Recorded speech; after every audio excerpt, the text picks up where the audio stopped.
Good everyone, welcome to the NTV and you're watching NTV News, your source for exclusive news and entertainment. This is Pranita bringing you to the top stories from India and around the world, and the time is exactly 9:30.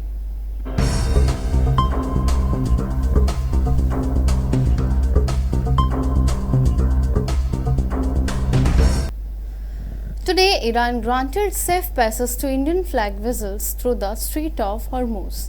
This development occurs as the maritime traffic and the critical waterway has significantly reduced following recent strike by the United States and Israel on Iran. Concern rising about the security of global energy supply route that travels with narrow strait connecting to Persian Gulf to the Gulf of Oman. However, vessels linked to the United States, Europe and Israel continue to face restriction. Discussion regarding safe passenger were a central point during a conversation between External Affairs Minister S. Jaishankar and his Iran counterpart. Abbas Araghchi, the late Tuesday, their talk focused on the unfolding situation in West Asia and represented their third discussion since the conflict in Iran began. R.N. Ravi, a former IPS officer and ex-governor of Tamil Nadu, was sworn in as new governor of West Bengal today. In Kolkata, the oath of office was administered by Chief Justice of the Calcutta High Court, Sujay Paul, at the ceremony held at Lok Bhavan. Present at the occasion were Chief Minister Mamata Banerjee, Assembly Speaker Biman Banerjee, Senior Minister and Kolkata Mayor Firhad Hakim, Front Chairman Biman Bose. Following the oath, Governor Ravi formally greeted Chief Minister Mamata Banerjee. The appointment of R.N. Ravi as a governor of West Bengal is a part of wider reshuffling of the governor and lieutenant governors announced by Rashtrapati Bhavan in anticipation of the upcoming Rajya Sabha election. In the related news, former West Bengal Governor C.V. Anand Bose stated on Sunday that his registration from the post was a deliberate choice. Speaking to reporter in Kolkata, Bose remarked, "The fact remains that I have taken a conscious decision to resign. The reason for this will remain confidential till the right time comes." मैं रविंद्र नारायण रवि ईश्वर की शपथ लेता हूं कि मैं श्रद्धापूर्वक पश्चिम बंगाल के राज्यपाल के पद का कार्यपालन करूंगा और अपनी पूरी योग्यता से संविधान और विधि का परिरक्षण, संरक्षण और प्रतिरक्षण करूंगा और मैं पश्चिम बंगाल की जनता की सेवा और कल्याण में निरत रहूंगा। The Supreme Court of India has delivered a landmark ruling permitting passive euthanasia for Harish Rana. Mr. Rana has been in a coma for 13 years following severe brain injuries sustained in the fall. This is the first time passive euthanasia has been sanctioned by the court in India. The judgment was issued by a bench including Justice J.B. Pardiwala, K.V. Vishwanathan. Their decision also provided clarity on several points from the court 2018 ruling that had established the legality of passive euthanasia in the country. A central question addressed by the bench was whether medically administered nutrition and hydration constitute medical treatment. The court affirmed that the food had fluids provided via medical tubes and the indeed medical intervention. Consequently, this can be a withdrawal if medical boards determine that the continued such support is not in the patient's best interest.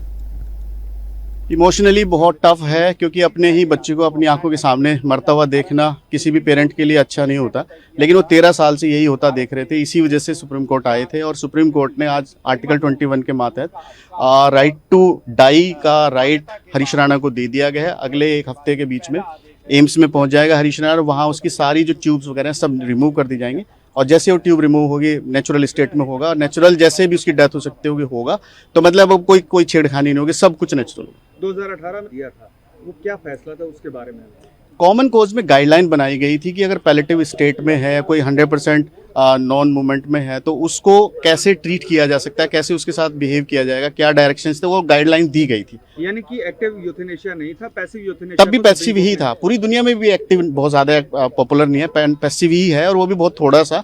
उसमें से आज छोटी सी किरण भारत में भी निकली है और सारे देश के सीएमओज को डायरेक्शन दे दिया गया है कि अपने यहाँ भी प्राइमरी और सेकेंडरी बोर्ड बना के रखें और उसकी समय समय पर रिपोर्ट अपने मंत्रालय। Drivers exhibiting reckless behavior, take note. Beginning March 21, stringent measure will be implemented against traffic rule violation. The Transport Department is set to intensify vehicle checks across the state as a part of specialized enforcement initiative.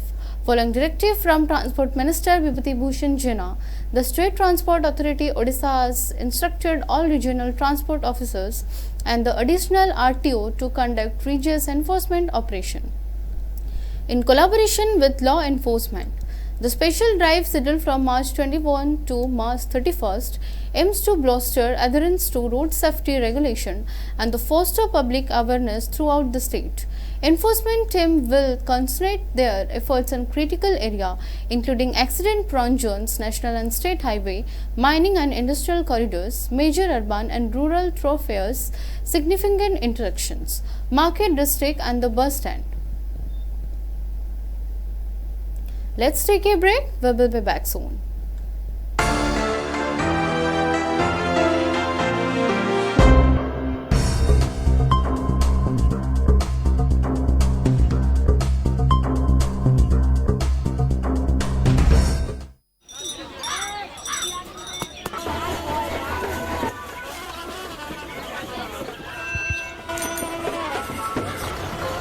काका, हाँ बेटा, ये जश्न कैसा?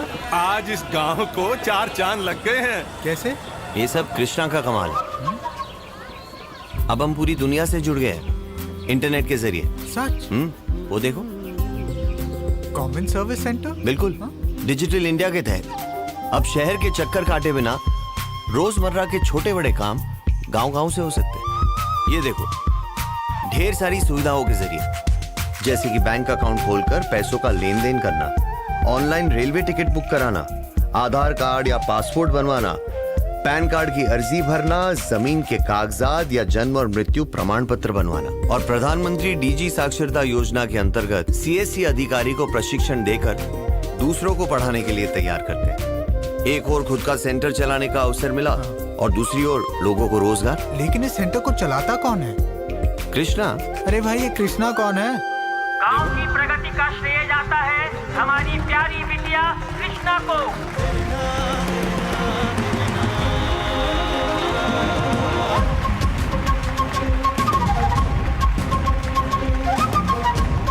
Digital India, power to empower.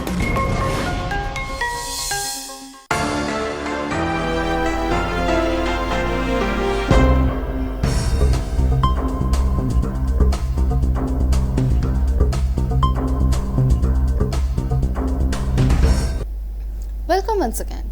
Concern regarding the availability of LPG cylinder and the accelerating price of cooking gas are prompting many households in Balasore city to transition to electric stoves. Electric stoves have reported a significant surge in demand for induction cooktops. Several electronics retailers across the city observe increased customer traffic today, as residents sought induction stove as an alternative cooking solution. Traders indicate that the demand for electric stoves has risen softly in the past 2 days, with many families choosing induction cooktop due to the inconsistent LPG supplies. ସତେଜ ନା gas ଆଉ ମିଳୁନି। ଆଉ ଏଇ ଯୋଉ ଯୁଦ୍ଧ ହେବା ଦ୍ୱାରା ଆମ ପିଲା ଛୁଆଙ୍କୁ ପୁଣି ଅଧିକ ଟିକେ ତ ଖାଇତେ ଦେବୁ ନା, ତେଣୁ ଇଣ୍ଡକ୍ସନ ଚୁଲା ଉପରେ ନିର୍ଭର କରିବାକୁ ପଡୁଛି। ଉପରେ ପ୍ରଭାବ ପଡିନି କେମିତି? ଆଗରୁ 8 ଦିନରେ ଗୋଟେ ଗ୍ୟାସ୍ ମିଳିଯାଉଥିଲା, ଏବେ ତ ମାସ ଖଣ୍ଡେ ହେଲାନି କାହିଁ ଗ୍ୟାସ୍ ବି ମିଳୁନି। ଗ୍ୟାସ୍ ବୁକିଂ କଲା ବେଳକୁ ସେମାନେ ରିସିଭ୍ ବି କରୁନାହାନ୍ତି। ଗ୍ୟାସ୍ ଆମେ ପାଇବୁ କେମିତି? ଡାଇରେକ୍ଟ ପାଇବୁ କଣ ଆମେ? ସେଇଥିପାଇଁ ଆମେ ଇଣ୍ଡକ୍ସନ ବ୍ୟବହାର କରିବା ପାଇଁ ଚେଷ୍ଟା କରୁଛୁ। ଆଉ ଇଣ୍ଡକ୍ସନ ଚୁଲା ଆଣିବୁ, उद्योग सृष्टि है भितर इंडक्शन सेल बहुत बढ़ीगला। ऑनलाइन माल मिलू भी नहीं, ऑफलाइन कंपनी पाखे भी सर्टेज हो गला। दिन दिन संख्या बढ़ुची, बिक्री संख्या बढ़ुची, गैस चूल्हा मिलू ना, विलंब हो। इंडक्शन चूल्हा नहीं जाते रोषे पानी तो करेंगे। 2 bodies have been recovered from the Birupa river near the Birupa barrage in Chodar. Local residents spotted the bodies floating today. Fire services and the police personnel responded to the scene and retrieved the deceased from the river. An investigation into the incident has been launched by the police. Initially, the identities of the individual were unknown. However, during preliminary inquiries, local identified them as a two brothers, Devasish Sahu and Subhasish Sahu, resident of Manapada village. କିନ୍ତୁ ତାଙ୍କ ନାଁ actually Debashish Sahu Subhashish Sahu. कौन घटना ସେଇଟା ଆଜ୍ଞା ଆମେ କହିପାରିବୁନୁ, ଆମେ ଜାଣିନୁ। ଆମେ ପରଦିନ ଖବର ପାଇଲି ଯେ କ'ଣ ଆସିକରି ଗାଡ଼ି ତାଙ୍କର ଥୁଆ ହେଇଛି, ଆଉ ସେ ଦୁଇ ଜଣଙ୍କର ପତା ନାହିଁ। ଥାନାବାଲା ଆସିକି ଗାଡ଼ି ନେଇଛନ୍ତି। ତାପରେ ଆଜି ସକାଳୁ ଶୁଣିଲୁ ଯେ ତାଙ୍କ ଡେଡ୍ ବଡି 1 ନମ୍ବର ଗେଟ୍ରେ ଭାସୁଛି। ଦେଖିବା ମଣ୍ଡାପଡ଼ା ରହିଗଲେ 10-15 ବର୍ଷ ପରେ ହେଲାଣି। ସରକାରୀ କର୍ମଚାରୀ। ହଁ, ସେ ବାପା ବି ଏକ୍ସପାୟାର କରିଛନ୍ତି, ତାଙ୍କ ମା ବି ଏକ୍ସପାୟାର କରିଯାଇଛନ୍ତି। ଅବିବାହିତ। ଚରମ ନିଷ୍ପତ୍ତି କାହିଁ ନେଲେ କଣ? ସେଟା ତ ଆଜ୍ଞା ଆମେ କହିପାରିବୁନୁ। ଆପଣଙ୍କ ଭିତରେ କ'ଣ ଅଛି ଆମେ କେମିତି କହିବୁ? ସେମାନଙ୍କ ଭିତରେ କ'ଣ ଅଛି ଆମେ କହିପାରିବୁନୁ। ଯିବା ଆସିବା କରନ୍ତି ନା, ସେ ଘର ଛାଡ଼ିକି ଗଲା ଦିନଠୁ ମଣ୍ଡାପଡ଼ା ଯିବା ଆସିବା କରନ୍ତି। ଏଇ ବର୍ଷ ହେବ। ଆପଣ ଦେଖିଲେନି ଡେଡ୍ ବଡି ଦେଖି ସାରିଲେଣି। ସେଇ ତ ଆଜ୍ଞା ଆମେ ଖବର ପାଇଥିଲୁ ଯେ ଏଠି ଡେଡ୍ ବଡି ଭାସୁଛି ବୋଲି, ତ ଆମେ ଆସିଥିଲୁ, ଆମ ଇକ୍ୟୁପମେଣ୍ଟ ସହ ଆସିଥିଲୁ। ଆପଣ ଦେଖିଲୁ ମଧ୍ୟ ଗୋଟେ ଡେଡ୍ ବଡି ଆମେ ଖବର ପାଇଥିଲୁ, କିନ୍ତୁ ଦେଖିଲୁ 2 ଜଣ ଏଠି ଡେଡ୍ ବଡି ପାଣିରେ ଭାସୁଛି ବୋଲି। ଆମେ ତୁରନ୍ତ ପିଲା ପାଣି ଭିତରୁ ଯାଇକି ଡେଡ୍ ବଡି ରେସ୍କ୍ୟୁ କରିଥିଲୁ। ଏବେ ଆଉ କିଛି ଜଣା ପଡ଼ିଲାନି ତାଙ୍କ ପରିଚୟ କିଛି? ନାଇଁ, ବର୍ତ୍ତମାନ ସୁଦ୍ଧା ତ କିଛି ଆମେ ଜାଣିପାରୁନୁ। ପରେ ଆଣ୍ଡର ଇନଭେଷ୍ଟିଗେସନ୍ ତାପରେ ଜଣାପଡ଼ିବ। ଡେଡ୍ ବଡି ଏବେ ଅଛନ୍ତି ଆମର ଥାନାରେ ଷ୍ଟାଫ୍ ଅଛନ୍ତି, ତାଙ୍କୁ ଆମେ ହ୍ୟାଣ୍ଡ ଓଭର କରିବୁ ବଡି ଆଉ। A significant fire incident occurred in Tarini Market, located near Kalinga Square in Bhubaneswar, Bharatpur area. The blaze broke out late Wednesday night. Substantial damage to numerous shops and creating a state of alarm with the community. Initial report indicate the fire started between midnight 12:30 am, spreading quickly throughout the market. Over 15 shops were destroyed, leading to considerable property loss. Emergency services were dispatched promptly upon notification and began effort to extinguish the flames. Firefighters successfully brought the situation under control, but by then several substructures had already sustained severe damage.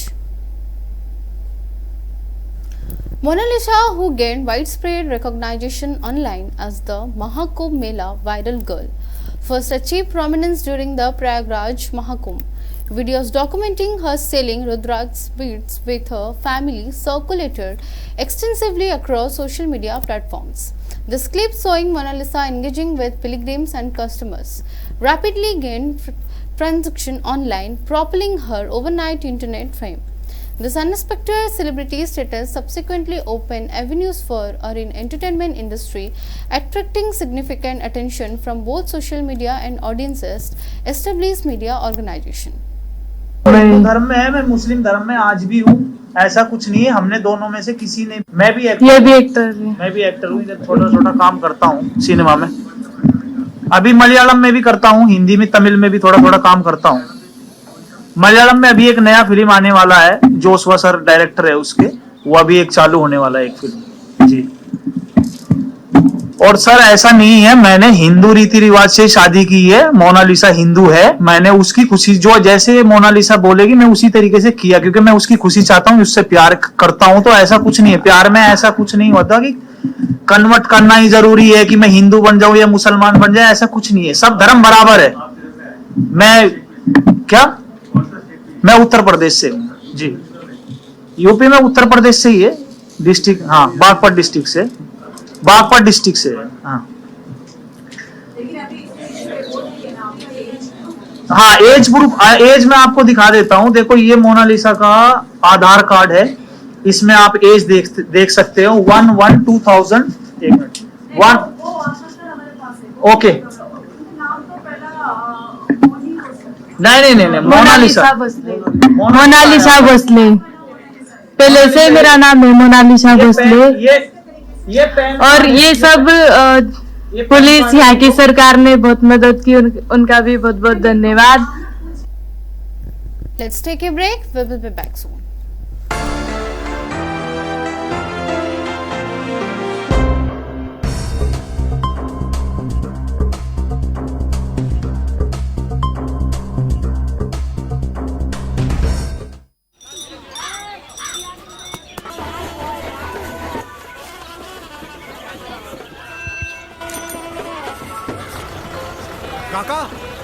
बेटा, ये जश्न कैसा? आज इस गांव को 4 चांद लग गए हैं। कैसे? ये सब कृष्णा का कमाल है। अब हम पूरी दुनिया से जुड़ गए हैं इंटरनेट के जरिए। सच? वो देखो, कॉमन सर्विस सेंटर। बिल्कुल, डिजिटल इंडिया के तहत अब शहर के चक्कर काटे बिना रोजमर्रा के छोटे बड़े काम गांव-गांव से हो सकते हैं। ये देखो, ढेर सारी सुविधाओं के जरिए, जैसे कि बैंक अकाउंट खोलकर पैसों का लेन देन करना, ऑनलाइन रेलवे टिकट बुक कराना, आधार कार्ड या पासपोर्ट बनवाना, पैन कार्ड की अर्जी भरना, जमीन के कागजात या जन्म और मृत्यु प्रमाण पत्र बनवाना। और प्रधानमंत्री डीजी साक्षरता योजना के अंतर्गत सीएससी अधिकारी को प्रशिक्षण देकर दूसरों को पढ़ाने के लिए तैयार करते हैं। एक और खुद का सेंटर चलाने का अवसर मिला और दूसरी ओर लोगों को रोजगार। लेकिन इस सेंटर को चलाता कौन है? कृष्णा। अरे भाई, ये कृष्णा कौन है? गांव की प्रगति का श्रेय जाता है हमारी प्यारी बिटिया कृष्णा को।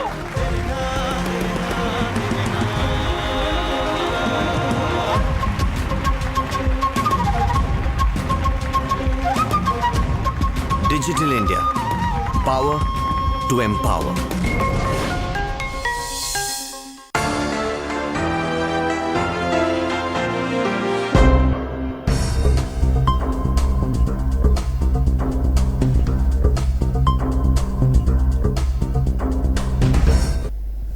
Welcome once again. Cricketer Hardik Pandya again in controversy. He was book filed at the police station for disrespecting the national flag. Lord Wazid Khan has raised objection in Pune, Maharashtra. After the T20 World Cup final match, Hardik danced with his girlfriend holding the national flag. Objections were raised about and he was book filed at the police station. Meanwhile, Hardik has not responded to the incident. India का गौरव है, प्रतिमा है, national flag, वो इधर बंधा हुआ है। ऐसे बंधा है जैसे कोई एक छपरी बांधता है, उस तरीके से उन्होंने उसको बांधा है। वो बांधने के बाद वो डांस करते करते अपनी गर्लफ्रेंड के साथ कोने में जा रहे हैं और वहां लेट रहे हैं और उससे रोमांटिक बातें कर रहे हैं और वो नेशनल फ्लैग नीचे है। ये अवमान है। यहाँ पे जो T20 वर्ल्ड कप आपने देखा होगा, तो उसका जीत का जो जश्न था, वो जश्न के अंदर हार्दिक पांड्या अपनी गर्लफ्रेंड के साथ एक जगह डांस कर रहे थे पूरी तरह, और नेशनल फ्लैग जो था उनके पीठ पे बंधा हुआ था और नेशनल फ्लैग के साथ में वो उनकी गर्लफ्रेंड के साथ एक कोने में जाते हैं, स्टेज के कोने में जा रहे हैं और वहाँ वो नेशनल फ्लैग पहन के लेटे हुए हैं और वो भी अपनी गर्लफ्रेंड के साथ में उनसे बातें कर रहे हैं। वहाँ पे वो प्यार भरी बातें कर रहे हैं और दोनों एक दूसरे के काफ़ी करीब थे। तो राष्ट्रीय अपना जो नेशनल फ्लैग है, नेशनल फ्लैग का 1971 का जो कानून है उसके सेक्शन 2 के अनुसार ये बात गलत है कि जो नेशनल फ्लैग है उसकी गरिमा, उसकी प्रतिमा का जो आदर है हमें वो रखना चाहिए। लेकिन हार्दिक पांड्या जीत की जश्न में इतने खो गए थे कि वो अपनी गर्लफ्रेंड के साथ वो नेशनल फ्लैग पहनकर सो रहे हैं और उनकी गर्लफ्रेंड से रोमांटिक भरी बातें कर रहे हैं। तो ये नेशनल फ्लैग का कहीं ना कहीं अवमान था। फिर मैंने इससे related Shivaji Nagar police station के अंदर ये कंप्लेन दर्ज कराई और जब मैं ये कंप्लेन दर्ज कराने गया तो बेसिकली यही था कि घटना उधर हुई है, यहाँ कैसे क्या कंप्लेन। तो नेशनल फ्लैग ये पूरे राष्ट्र इंडिया का जो प्रतीक है वो नेशनल फ्लैग है और नेशनल फ्लैग पूरे इंडिया का है, तो हम कहीं भी कंप्लेन इससे रिलेटेड दाखिल कर सकते हैं। इस बेस पे मैंने शिवाजी नगर पुलिस स्टेशन के अंदर ये कंप्लेन दी। उन्होंने मेरी कंप्लेन जो है वो ली है, उसकी कॉपी भी मुझे उन्होंने दी है और देखते हैं आगे क्या होता है। The temperature will increase in the state from today. The day temperature will increase by another 3 degrees. The heat has become unbearable since the beginning of March. The temperature in the state is increasing. Jharsuguda is the hottest city with a temperature of 39 degrees. The day temperature is above 37 degrees in 13 cities. The temperature has not increased significantly in coastal Odisha. Meanwhile, a low pressure area is active over South Jharkhand, North Chhattisgarh and interior Odisha. Under its influence, lightning and thunderstorms are likely to occur in some area of Mayurbhanj, Kendujhar, Baleshwar, Bhadrak district. While a yellow warning has been issued for rain today in 5 districts. The day temperature has increased by 3 degrees in some places according to Regional Meteorological Center. Light to moderate rain is likely in some places of North Odisha and interior Odisha of the state. पिछले 24 घंटों के दौरान ओडिशा के ऊपर एक दो स्थानों पर हल्की से मध्यम बारिश हुई। 1.3 मिलीमीटर चांदबली स्टेशन में दर्ज की गई है। ओडिशा के ऊपर 2 स्टेशन से थंडरस्टॉर्म और लाइटनिंग रिपोर्ट किया गया है, चांदबली और कियोंझर स्टेशन से। Highest maximum temperature 39 degree Celsius Jharsuguda station में दर्ज की गई है। पिछले 24 घंटों के दौरान ओडिशा के ऊपर मैक्सिमम टेम्परेचर नौलार झील में रहा। 2 स्टेशन पर फॉग रिपोर्ट किया गया है। सबसे कम विजिबिलिटी 100 मीटर ढनकनाल में दर्ज की गई है। मौसम पूर्वानुमान, अगले 24 घंटों के दौरान ओडिशा के ऊपर 1-2 स्थानों पर हल्की से मध्यम बारिश होने की संभावना है। डिस्ट्रिक्ट जैसे मयूरभंज, कियोंझर, बालासोर, भद्रक, सुंदरगढ़, झारसुगुड़ा, संबलपुर और दियोगढ़ के 1-2 स्थानों पर। आज के लिए दिया गया थंडरस्टॉर्म और लाइटनिंग चेतावनी डिस्ट्रिक्ट जैसे मयूरभंज, कियोंझर, बालासोर, भद्रक, सुंदरगढ़ के 1-2 स्थानों पर आइसोलेटेड थंडरस्टॉर्म और लाइटनिंग चेतावनी दिया गया है। 13 और 14 मार्च में ओडिशा के ऊपर वेदर ड्राई होने की संभावना है और कोई चेतावनी नहीं दिया गया है। 15 और 16 मार्च में ओडिशा के ऊपर 1-2 स्थानों पर हल्की से मध्यम बारिश होने की संभावना है। 15 मार्च में डिस्ट्रिक्ट जैसे मयूरभंज, कियोंझर, सुंदरगढ़ और कोस्टल ओडिशा के डिस्ट्रिक्ट्स के 1-2 स्थानों पर हल्की से मध्यम बारिश होने की संभावना है। That's all for now. Stay tuned for more updates. Thank you.